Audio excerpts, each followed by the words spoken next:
উত্তরবঙ্গে কংগ্রেসের আলাদা করে কোনো নজর নেই। সারা বাংলা জুড়ে এবং সারা ভারতবর্ষ জুড়ে কংগ্রেসের নজর। উত্তরবঙ্গে নজর থাকতে পারে তৃণমূলের, কেন তারা লোকাল পার্টি। একটা জাতীয় পার্টি শুধু উত্তরবঙ্গ নিয়ে ভাবলে হয় না।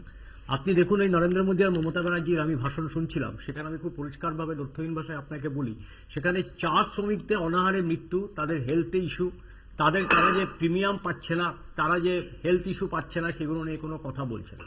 আমরা দেখেছি 5টা চা বাগান বন্ধ হয়ে গেছে, যেখানে 7,500 শ্রমিক বেকার হয়ে গেছে। তাদের কথা কে বলেছে? মমতা বন্দ্যোপাধ্যায় জমির কথা বলছে, পাট্টা দিচ্ছে, কিন্তু জমি দেখাতে পারছেন না। সেই পাট্টায় মালিক পক্ষ আমরা দেখছি সুদীর্ঘকাল ধরে চা বাগানের শ্রমিকদের বঞ্চিত করছে। পিএফ এর টাকা রেখে দিচ্ছে, কিন্তু পিএফ এর টাকা দিচ্ছে না।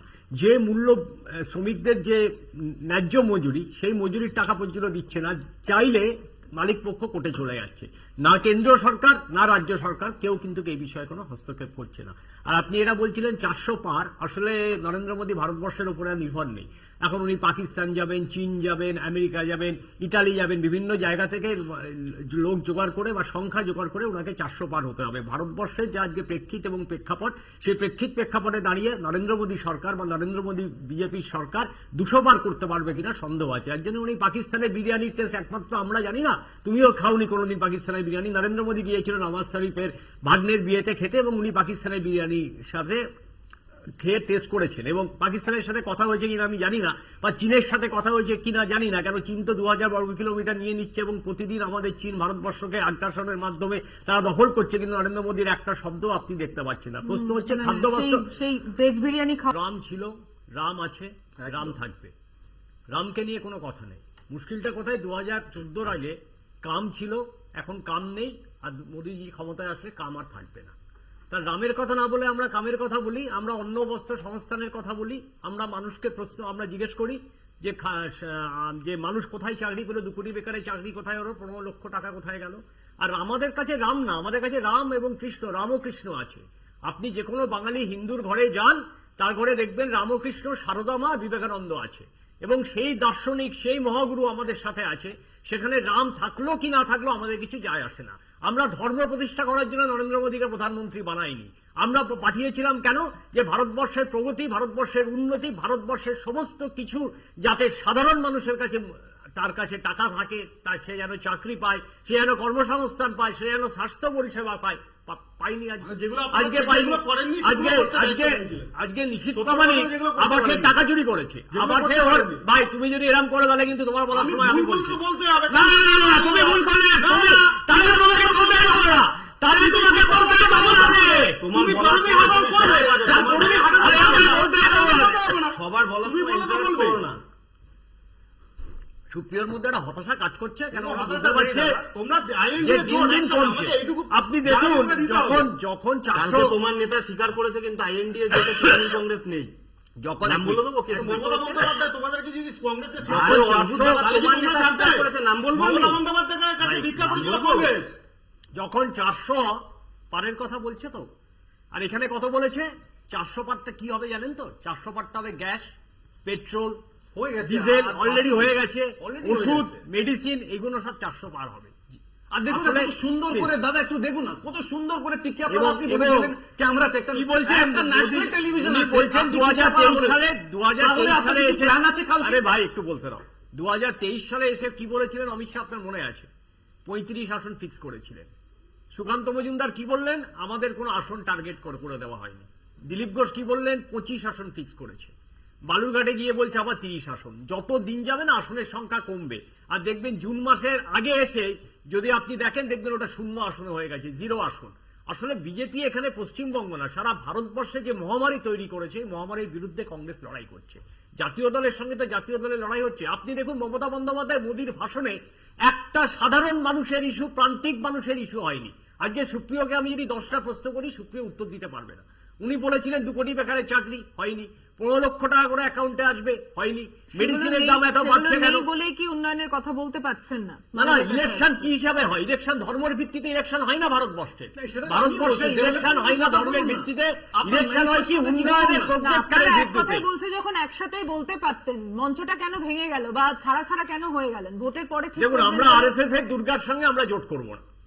যারা 2004, 2006 কখনো কেন্দ্রীয় মন্ত্রী, রেলমন্ত্রী, কখনো কয়লা মন্ত্রী, কখনো আরএসএস ভালো, বিজেপি খারাপ, কখনো মানব আমরা মমতা ব্যানার্জির জন্য দরজা খুলে রেখেছিলাম। আমি জানি না কোন অজ্ঞাত কারণে মমতা ব্যানার্জি আমাদের সঙ্গে জোট করলো না। সব থেকে আশ্চর্য লাগছিল আমাদের যে মালদা দুটো কেন্দ্র, মালদা উত্তর, মালদা দক্ষিণ, নাকি সেখানে গুলিখান কংগ্রেসের একটা নেতৃত্ব করাতে দিল না। না কেউ করাতে দেয়নি, না কেউ করাতে দেয়নি। মমতা ব্যানার্জি করবে না আমাদের সঙ্গে জোট, কেন মমতা ব্যানার্জি করলে আরএসএস উনার উপরে ক্ষোভ দেখাবে, উনার উপরে অভিমানী হয়ে যাবে।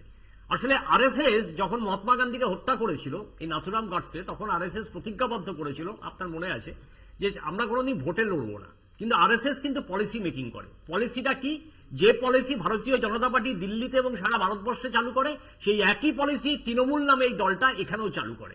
অতএব আরএসএস এর পলিসি তৃণমূল কংগ্রেস আর বিজেপি তারা এইভাবে করে। এই মতো বলি, অভিষেক বাবু কেন এই কথা বললেন আমি জানি না।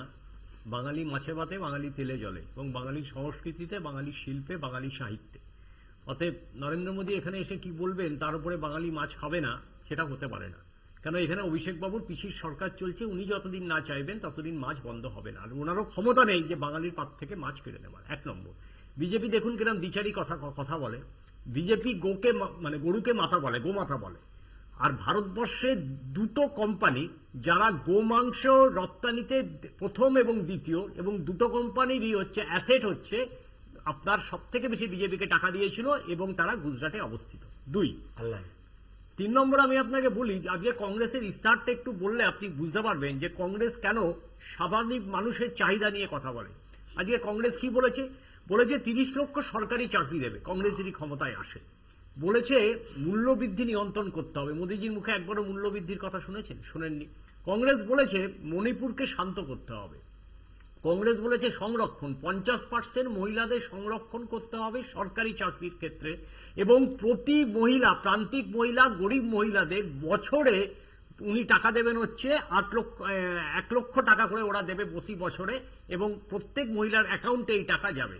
আপনি বলছিলেন তো আবাস যোজনা থেকে শুরু করে সমস্ত জায়গায় দুর্নীতি। আমি সুপ্রিয়কে 8-10টা প্রশ্ন করব, সুপ্রিয় উত্তর দেবে 1, 2, 3 করে, তাহলে বাংলার মানুষ নিশ্চয়ই বিজেপির প্রতি আকৃষ্ট হবে এবং বিজেপিকে ভোট দেবে। প্রথম হচ্ছে 15 লাখ টাকা কোথায় গেল? সড়ক যোজনায় 150 কোটি টাকা কেলেঙ্কারি হলো।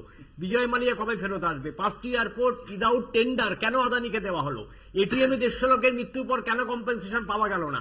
লোকপাল বিলের কি হলো? মেক ইন ইন্ডিয়াতে কটা কোম্পানি সাড়া দিয়েছে? কৃষকরা এমএসপি পাচ্ছে না কেন? 100 দিনের কাজে বরাদ্দ কমছে কেন? মিড ডে মিলে বরাদ্দ কমছে কেন? ফাদার্স ডে স্বামীকে বিনা বিচারে রাখা হয়েছিল কেন? বিলকিস বানি 11 জন ধর্ষককে স্বাধীনতার দিন যেখানে কনভিকশন হয়ে গিয়েছিল তারপরও ছেড়ে দেওয়া হলো কেন? হাতরাস উন্নাও কবে বন্ধ হবে? বন্ধ হবে কবে মণিপুরের আগুন? কবে পুলওয়ামা কাণ্ডের অপরাধীরা ধরা পড়বে? এই উত্তরগুলো নিশ্চয়ই সুপ্রিয় আমাদেরকে দেবে।